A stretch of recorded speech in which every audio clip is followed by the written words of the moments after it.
So yeah, welcome to episode 2 of Chaps podcast. This has been long in the waiting, but obviously we're through Zoom now, so it's a little bit different. But I think the thrills and spills of this call will sure entertain. But yeah, we're here with Max Fosh, fair YouTuber, done the likes of StreetSmart and the famous meal deals and the fashion model, we can say.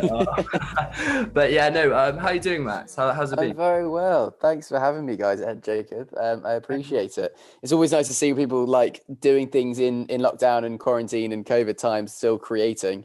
It's just great because it is such a period where it can be so like demoralizing. So Yeah, anyone who's making something in this time, I always appreciate because I can understand. I can sympathize with how difficult it is.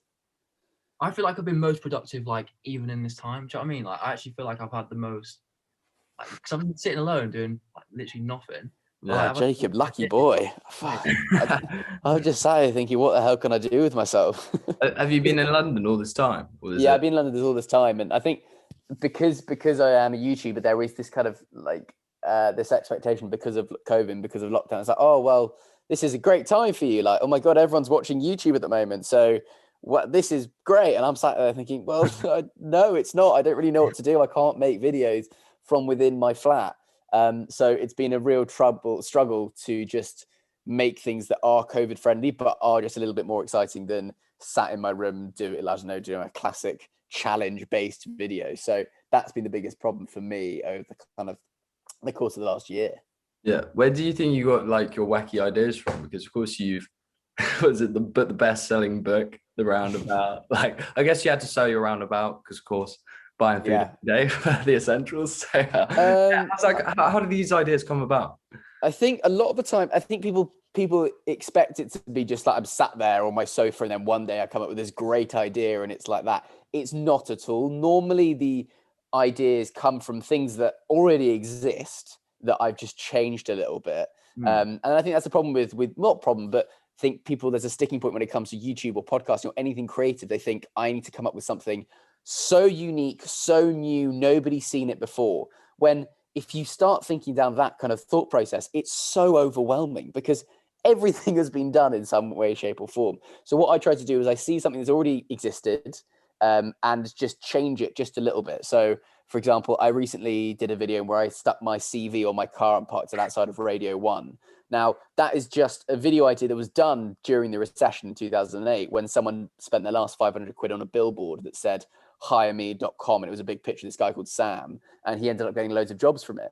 And so it was me just kind of looking back at old marketing stunts, viral things, and just thinking, okay, well, that did well. What can I do that makes it a bit more Max Fosh? So in terms of like, how do I come up with ideas? Normally it's seeing something that I enjoy and just think, how can I change this a little bit? I think, the roundabout video was just driving up to a roundabout and seeing it saying one of those things. This has been sponsored by, I don't know, Max Fosh Plumbing Solutions, and think, oh, how do they get that sign? I want my own one of that. And then through the process of creating the videos, it like changes and evolves. So it's not like I start out with one idea and that's the finished idea that comes that goes on YouTube a month later. It has so many different iterations. Did you get any job offers through that little car thing? They were very they were very vague. I think intentionally. They said to me, I got a call. I managed to get a call with the head of Radio 1, which was it was a great result. I mean, my intention was just to make a cool video out of it. The video's done great, so I'm happy on that front. But the head of Radio 1 called me and said, look, I rate that. I think that was really interesting. We'll be in contact, basically. So I don't know whether that's them just kind of like washing their hands of me in a nice way, or whether they are actually going to be using me in the future. Either way, that it's okay. Like, it'd be great to do some work with them, but I'm not going to be absolutely crestfallen if nothing comes of it.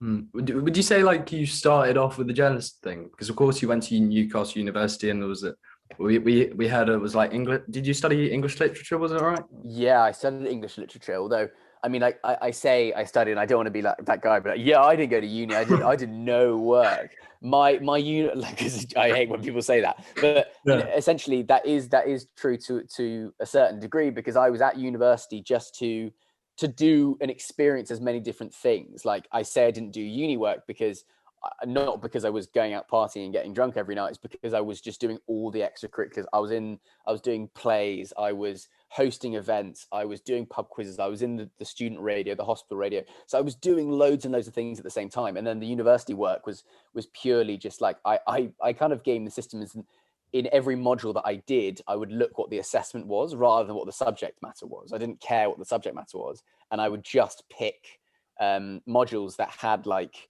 presentations as part of the assessment. So for example, my dissertation where people were slaving away doing 10,000 word essays, I just submitted 3 StreetSmart videos in a 1,000 word commentary. And like, that was it. And it was so jammy. The work was already done, but according to my university, they're like, yep, that's fine with us. That's the performance element of English literature. So yeah, I did English literature, but I think I probably read 3 or 4 books in my time there. Yeah. What do you prefer as a night out? Newcastle or London? Newcastle. I mean, I'm not a massive guy who goes out. Like in Newcastle, I was the guy who went to the cheesy like pop nights and that would finish at 1 a.m. and then I'd go to bed. Like I'm not really a clubber. I think in the last year I am absolutely craving just one night out just to be in a nightclub again. But honestly, I'm not that fussed. So if I was to have to pick between them, Newcastle, because London's so expensive and everyone's kind of postulating and trying to look over the shoulder to see who's watching them, where in Newcastle you just get drunk and just be a bit silly. Yeah, no, I get you. Do you not have that full like Geordie Shore bit of bijou on the Saturday? No, so the Geordie places were so different to the uni places, and there was this kind of weird unwritten rule where we understood when there were local nights and when there were student nights. So Monday to Thursday, all the students would go out into town, but then Friday to Sunday, they knew that was like the locals' night. And I honestly think I went into bijou twice in 4 years, just as a way. The worst of the worst. Yeah. So yeah, I wasn't a bijou goer very often. Well, of course, you said you're not a party goer and everything, but especially with like your past videos with like Siren Sister, university, like how did you like get into those how did you get into those parties and how did you like sneak into those situations? I think the Siren Sister one is unique because. So normally all the videos I do are all on the streets. So that's public property. So you're allowed to film, you're allowed to be there. And if anybody would come up to you, just be like, this is public land, I'm allowed to do this. And now if somebody really didn't want me there, then I would leave and that's fine. But the Siren Sister video was a little bit different. I remember having, I was at a party once and someone said to me, oh, you must come to Siren Sister. Now, like when I was first starting out, I would get that quite a lot. People say, oh, you must come to insert their university town. And I remember sitting on the idea for like 6 months. And then one week I just didn't have a video idea. And then I remembered that guy told me, and I messaged him and said, is there anything going on this week? And he said, actually, it's our end of year ball. So it worked out perfectly, but I just turned up on the day because it was the end of year ball. There were loads of cars, everyone was arriving, it was exciting. And I wore something relatively smart. But I just walked in, and that is private land. That is a private university. Like I wasn't allowed to be there. And I started first. So in the intro was done outside the main hall where they were all going in on the night out. But most of the video was filmed outside where they were all doing their pre-drinks. So there was no security. There was none of the lecturers or anyone who's basically in charge who could ask me what I was doing. So I got a majority of the footage at the pre's in this big field. And then when I did the intro, I remember I did one intro, which is the one that you see in the video. And after about 5 minutes, we had a security guard asking who I knew, what I was doing here. And I made something up. I just said, oh, I'm here to see insert name here. And he went away for like 30 seconds to go check. And I knew in that 30 seconds, that's all I had. That's the only time I had left for the video. And I hadn't done the intro yet. So I needed to do the intro in that 30 seconds flawlessly. Now, normally the intros take me, I don't know, like 3 or 4 minutes. I fuck around and just kind of mess it up a few times. But I knew the pressure was totally on to make it sure that it was absolutely perfect. And then, of course, literally 30 seconds later, the guy turned up with 3 security guards and said, you need to get out of here right now. And I was like, yep, no problem at all, because I was happy because I knew that I'd got all the shots. So in terms of sneaking in, Siren Sister it wasn't like a massive sneak in. It was just like, I just did it until someone told me I wasn't allowed to. Yeah. I feel like sneaking into a fashion week's a bit different though. Like, how did that happen? Well, of course you met Zach and Jay. Like, when did you meet them? I met them in London. So I just moved into an apartment in West London, Shepherd's Bush. I was literally, I'd moved in the day before and I was going to Tesco to get some, I don't know, bits. And I walked past Zach on the street, and it was when they had just started the Zach and Joe show, and they were on like 30K subs.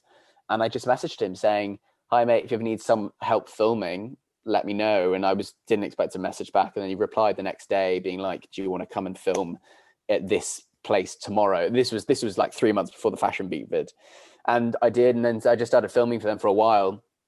And then Zach in February 2019, oh my God, it's 2 years ago now. He just said, "Fashion Week's on, we want to do something. Do you want to get involved?" And there was no plan. Like, we had 24 hours until Fashion Week had finished. So there was absolutely no plan for what we were going to do other than dress up in stupid clothing and just go to where the shows were happening. And then it just snowballed from there. But yeah, it was the first time that I had ever done something that I knew was a bit like naughty. And I was absolutely bricking it. So there, the whole thing was like, let's sneak in here. Like, Zach got in the ring with Anthony Joshua and Conor McGregor, and they got the Olympic gold medal winners bus after 2016. And so they were used to that kind of thing. But for me, I was absolutely bricking it. But it just was one of those things that just turned out just better than we could ever have imagined. You know what's weird? I actually bumped into him with some guy that I knew that he was with on the street like last week, and I was with my girl. And my girl was in his video on Westminster. It was so random, like just Really? Oh yeah, the one they did on the Houses of Parliament. Yeah. Like, she was in the video, and then I was talking to his mate. But I didn't even mention anything about you or anything. I completely forgot. But it's such a weird coincidence. Do you know what I mean? Yeah, it's nice. I mean, those two, Zach and Joe, have become like that. I think people assume that YouTubers know a lot of each other, and I think YouTubers are aware of one another, and we talk over Instagram and stuff like that. But it's very. I personally don't have that many YouTube mates who are actual YouTubers. But Zach and Jay, like, I've been friends with them since end of 2018, and we've kind of both grown together. So that's been really nice to have two people that I would like genuinely consider friends rather than just like other YouTubers. Would you say they've kind of like influenced your YouTube creations as well in terms of massively and massively? And that it was kind of a combination of, but I think it's not just me. I think just YouTube in general, they've done that. They were the first ones to do kind of the sneak in content in the UK and the more story based elements, which has shaped what a lot of YouTubers are doing now, including me. Like, before COVID, I was just like the interview guy, and slowly because of COVID, I realized I need to change up the stuff, and I used their videos as a bit of a backboard for, okay, what can I do that's similar, that I know the format works, but is a little bit about like that shows my personality rather than just copying them straight up. So yeah, like definitely I've been influenced, and Zach has been super helpful. Zach, especially because he edited all of the videos, he understands the way that an edit flows. And so I talked to him a lot about how you can retain an audience, how you keep them interested, how you make a story, because you can go out and film the most mental day, but the most important thing when it comes to YouTube is the edit. Like, that's the only thing. You could have a brilliant video and make it an absolute stinker with a bad edit, and inversely, you could make a video with barely any footage into a great video with some good editing. And that's what happened with the Fashion Week video. We didn't actually do anything outrageous, but just Zach just went to town on that edit and just produced absolute gold. Would you say you found your niche through comedy, or would you say it was more kind of journalistic based? Would you say? I think it's a good question. I don't know. I try just to have as much fun as I can with the videos, and hopefully I do try and make people laugh. I hope it is entertainment, but I don't want to have that pressure of just being like, I'm going to make you laugh. And so that's what I've been finding. I've been doing a lot of stand-up stuff, and the plan is to tour with a stand-up show after COVID.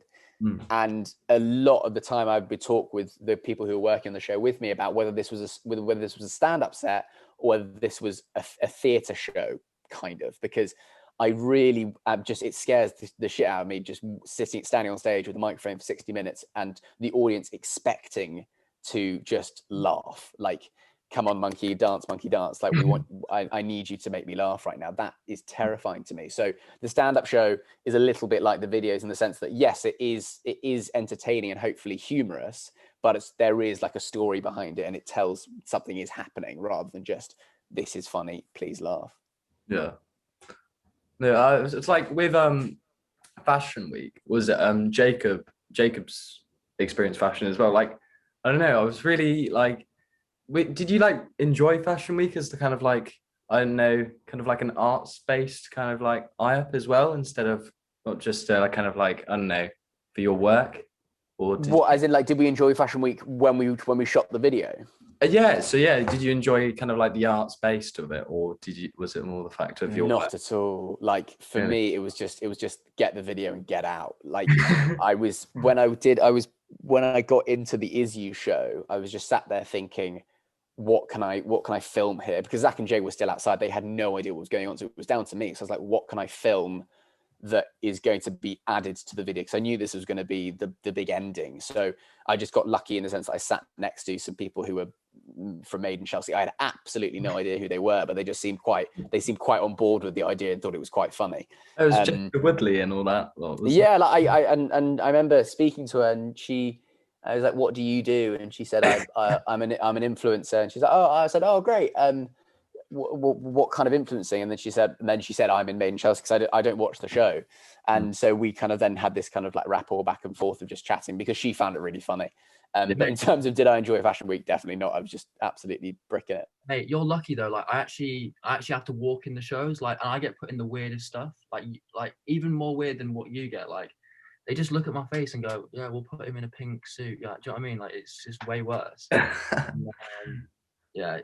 Have you ever met like any famous faces along the way, kind of like recognizing you, kind of being like, you were that model, you pretended to be a model? Like, No, not really, because it happened quite a while ago. The only person is I did some filming with the Sidemen, with JJ and that lot, and I was dressed up as a pint. I looked like an absolute idiot, and it was one of their they were doing Dragon's Den, and I was dressed up as a pint. And after we finished shooting, Rotashaw, Harry came up to me and said, "Were you that guy who did Fashion Week?" And I was like, yes, I am. But other than that, no one has really kind of recognized or remembered me from that video.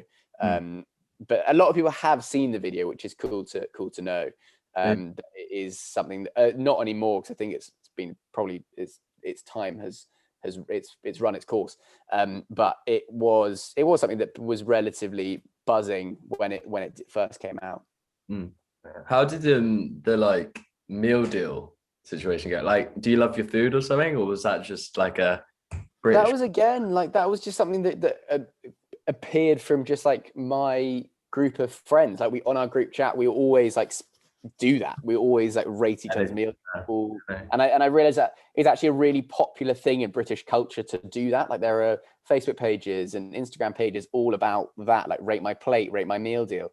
And so I just thought, I don't know anybody who's doing this. So it was just one video that we did. I thought, well, there we go. That's this week's video. I shot the video and then released it, and it did really well. And there was kind of a real great response from people who quite enjoyed it. So from there, I just rolled it and made two more. That's how a lot of the time it happens. You don't really know when you're making a video whether it's going to be any good, but when you post it and there's a reaction, then you're like, great, I'll just make more of these. Yeah, Jacob and I actually do have our meal deals next to us. We just thought we should take the opportunity to. Perfect. Here we go. What have you got? I know. Yeah, babe. But first meal deal. I can't lie, it's my first meal deal. But yeah, no. Was it? I think I get a bad habit with this one, but it's the old cheese and onion sandwich. Oh no! What are you doing, Ed? Okay. Yeah. The thing is, I think it's actually right. Like, I love cheese and onion crisps, and I just wanted to try that out, and I was like, oh, it's actually pretty banging. But hey, you literally get it every day, bud. Yeah, no, my mates are like, what is it? Like my closest mate. Oh, I don't know if I can say it, but they were just like, mate, cheese and onion breath, mate. Come on, mate. And I'm like, oh, it's just like I have brushed my teeth today. Yeah. Okay, so and then I see a good crisp though to redeem yourself. Yeah, exactly. The McCoy's, the salt and vinegar. Salt and vinegar, a very good crisp, nice deep ridges, great flavour. I'm a big fan of the salt and vinegar McCoy's. And then we have the smoothie just to keep me during the day. Sure, an economical choice. There's a lot of pandering that goes on, I think, with meal deals, because everyone sees the £2.50 smoothie and thought, oh, it's a £3 meal deal. There we go. First of all, where did you get that? Did you get that at Tesco's? Tesco's, yeah. Okay, good. Yeah, it's a good choice. It's It's a good meal deal. Like it's quite safe. It's quite a safe meal deal, other than the sandwich, in which you are going to need to quarantine for 5 to 10 working days to get rid of that breath.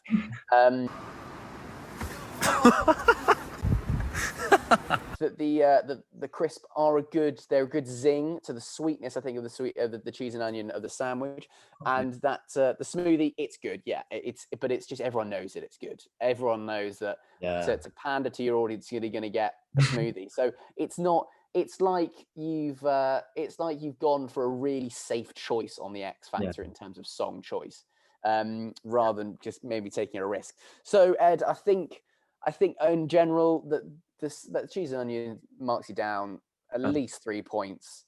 The safety of the smoothie as well, 1 point. I can't fight you for the crisp. It's a 6 out of 10 from me. Okay, I'll say that. Jacob, do you have your meal deal, mate? This is your first meal deal, mate. Like, we've got the sushi. Oh God, Jacob, this is an absolutely terrible start. Mate, I'm not even going to eat it, but I'm even going to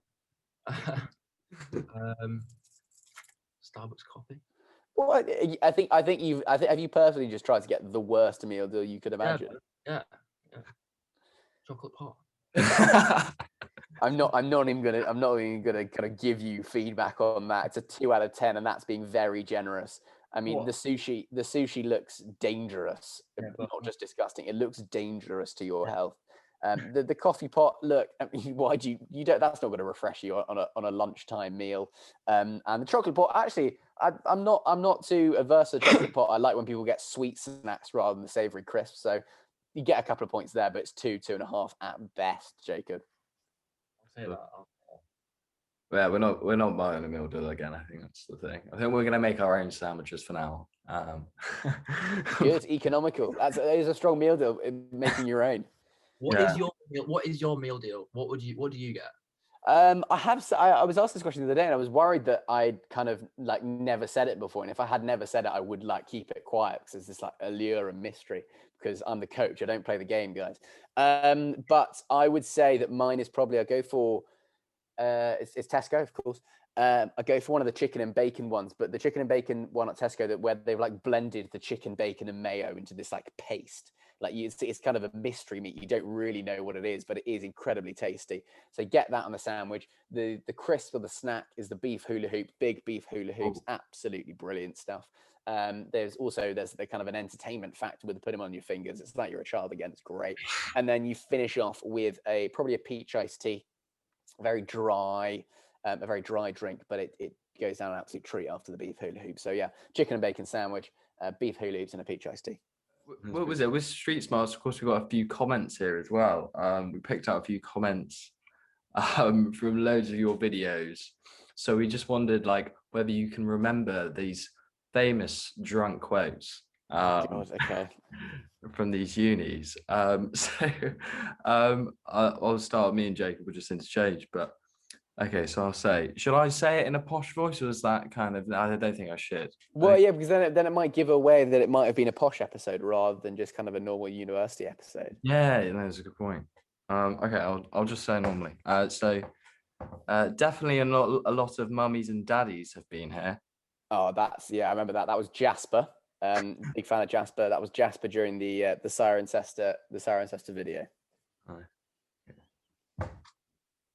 I actually feel relatively confident that I'll get these right, because the amount of times I sat in front of these videos when editing them is you hear the phrase over and over and over again. So I reckon I'll do all right here. Oh, I'm Fenton from Devon. Fenton! Fenton! Oh, Jesus Christ! Fenton! Oh, Jesus Christ! Fenton from Devon. I remember Fenton, and I did that. That was in Leeds. The Hippos in Leeds episode, and he was with his mate. He was French. I remember that. I remember feeling really sorry for Fenton because he said his name, just resigned to the fact that he knew that I was about to like make a joke about it. But I was like, don't worry, I won't be doing that. I know that everyone else will do that for you when they first meet you. Oh, but yeah, no, but okay, answer. I've got 3 cats called Cordelia, Beatrix, and Hero. That was also in Leeds. That was the same night as the. Actually, was it the same night? I filmed twice in Leeds, so but I know it's definitely in Leeds.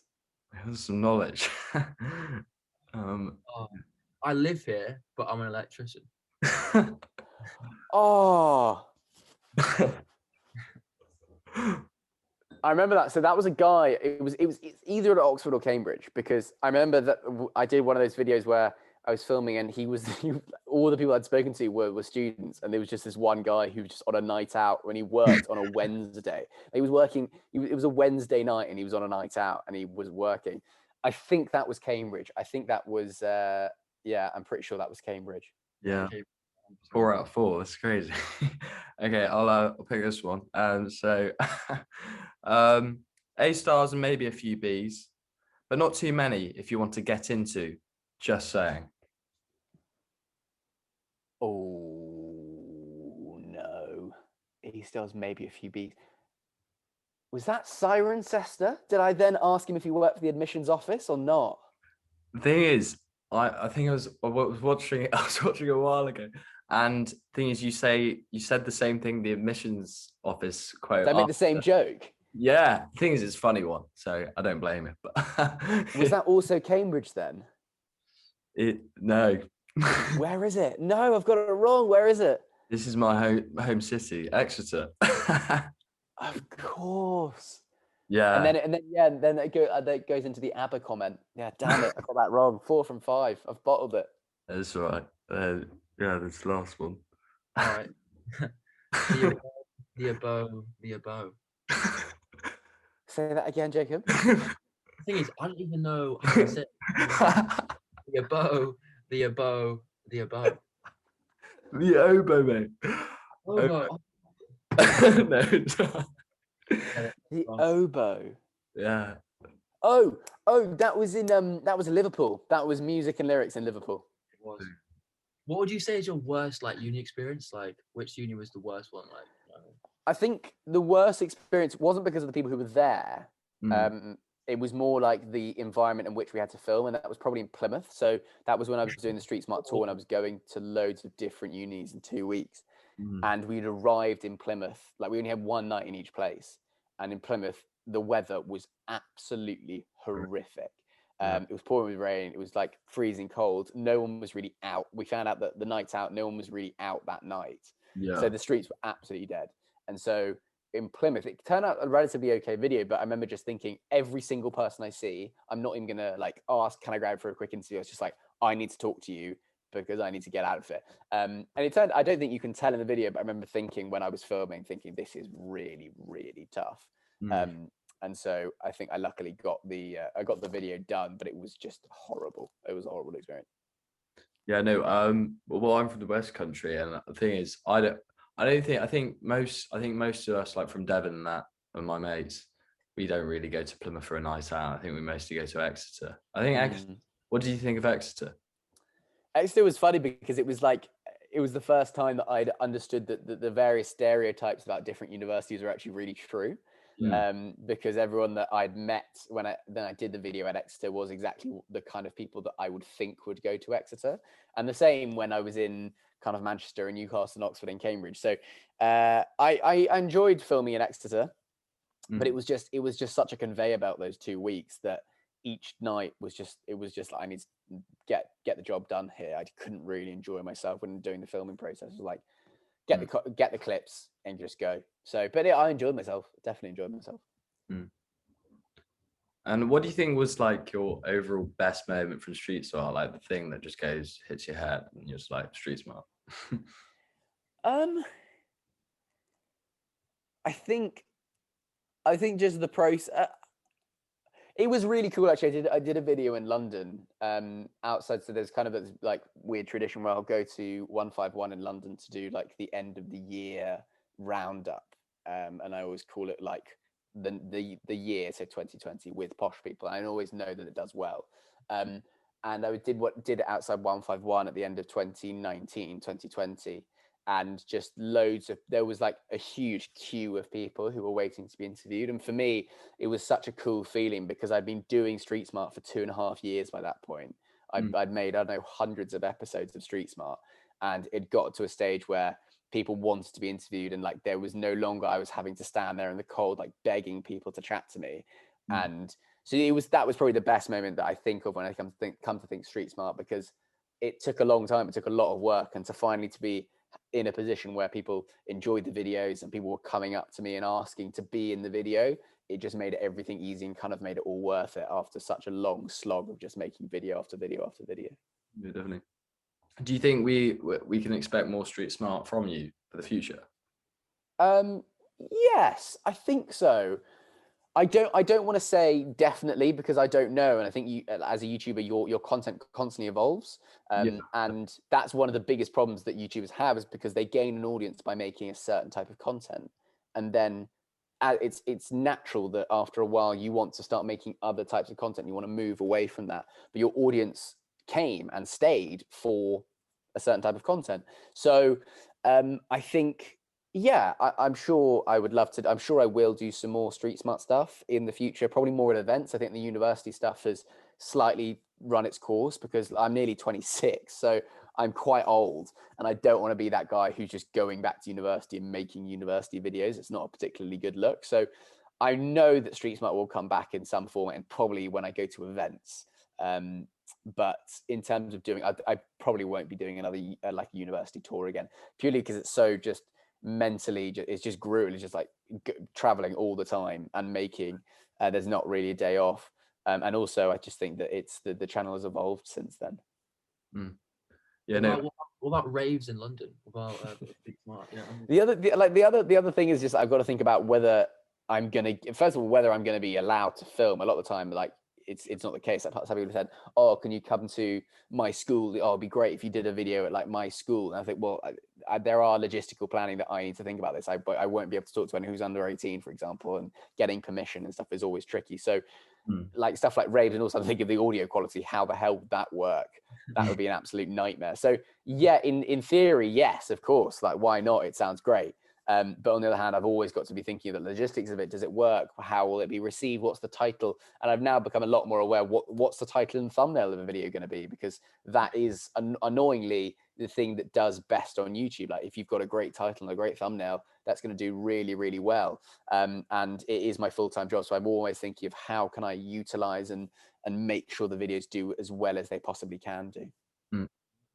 Would you say you're listening to like any upcoming musicians at the moment? Because our theme is discovery with our brand. So a guy actually, this is really nice to end on. The guy who I interviewed in one of the videos, I make a whole like point of on the videos, I don't shout out anybody and kind of cut off whenever they promote anything. But there was this one guy that I met called Archie, who was just such a nice guy when I was interviewing him, and he said he was a musician and he was struggling, and so I gave his hand in the video, and since then he's got on to do some really, really cool stuff. He sent me his album that he's just released. It's really good. It's called Archie Valentine, and he just makes really kind of, I think it's called lo-fi, I think. But yeah, if you're on the search of a new musician, have a look at Archie Valentine. Yeah, we'll check it out, definitely. But yeah, no, thank you, Max. It's been a really interesting chat, getting to know you, and the meal deal ratings especially, and the uni work. But yeah, no, thank you very much. That's been episode 2 of Chaps podcast with your hosts Ed and Jacob, and obviously the guest, Max Fosh. But yeah, no, thank you very much, guys. Cheers.